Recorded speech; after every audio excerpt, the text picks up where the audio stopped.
윤갑근 변호사입니다.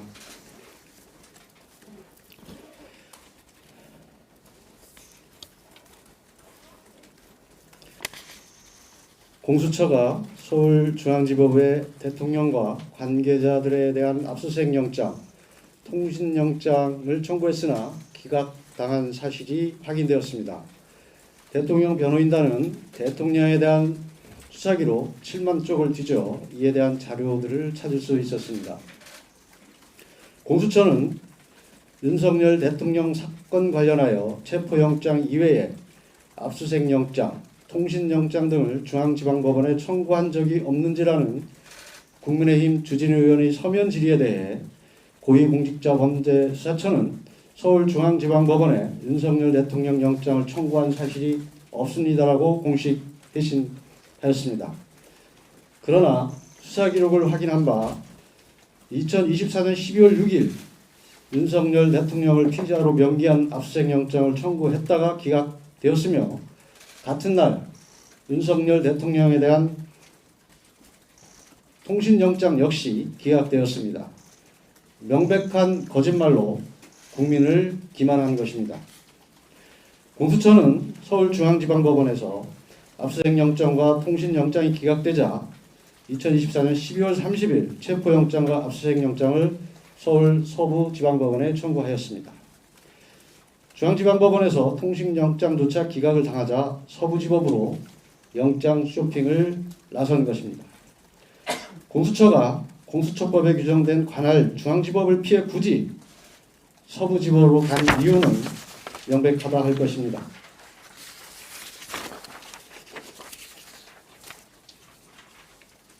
법원장부터 영장 전담 판사까지 우리법 연구회 출신이 장악한 서부지법에서만 영장을 받을 수 있음을 알았기 때문입니다. 알려진 대로 공수처장 역시 우리법 연구회 출신입니다.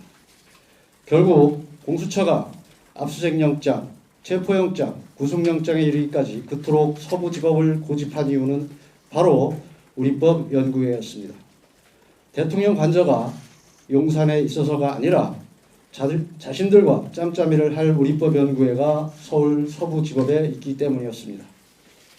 이는 우리법 연구회 수사기관과 우리법 연구회 법원이 불법을 동원하여 대통령을 체포하고 수사한 것으로 이야말로 국헌문란 행위이며 내란죄입니다.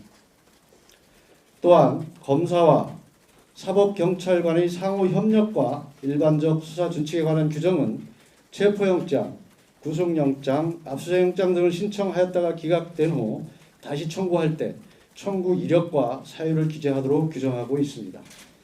이는 수사기관이 수사를 함에 있어서 다른 판사가 이전에 영장을 기각한 사유를 참고하도록 하고 그러한 사유가 보완되는지 판단하도록 하기 위한 것입니다.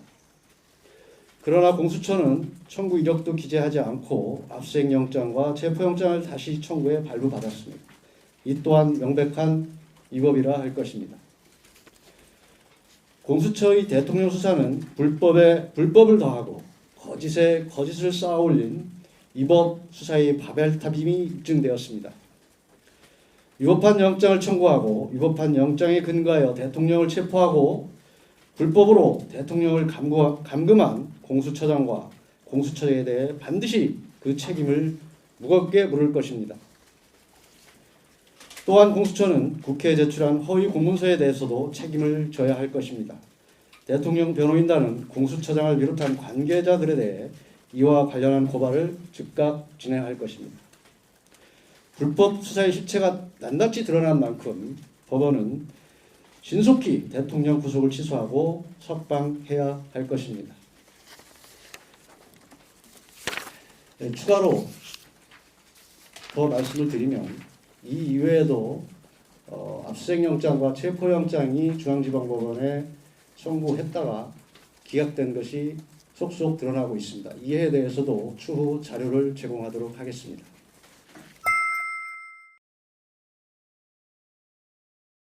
이번 소식도 유익하셨나요?